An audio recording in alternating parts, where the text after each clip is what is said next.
we receive extravagantly to give generously. You and I receive extravagantly to give generously. We've been given so much. And so when I look back at 16 years old, and I see 16-year-old JJ bagging groceries and getting to know the other workers there, what happened in a short amount of time was the guys who were just appreciative of the job and the work became malcontents, and they weren't satisfied anymore, and they're always complaining for more, and they were never going to be satisfied. But the moment we learn to appreciate what God's given us, to be content with where we're at, and to look towards a future of being generous, God is starting to form our hearts to just be people of generosity. A couple of weeks ago, we kicked off this series by talking about the idea of what it means to be appreciative.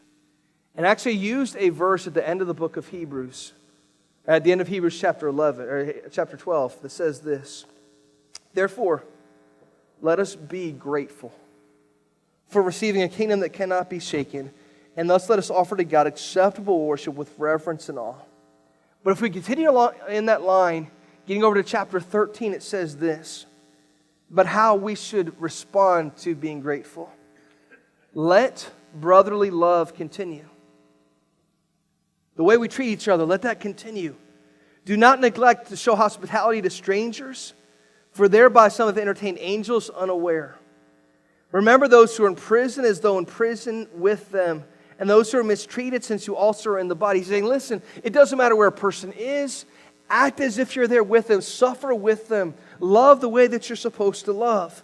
And then he gets to his teaching on marriage where he says, "Let marriage be held in honor among all. Let the marriage bed be undefiled, for God will judge the sexually immoral and the adulterous." But then he says this: "Keep your life free from love of money, and be content with what you have.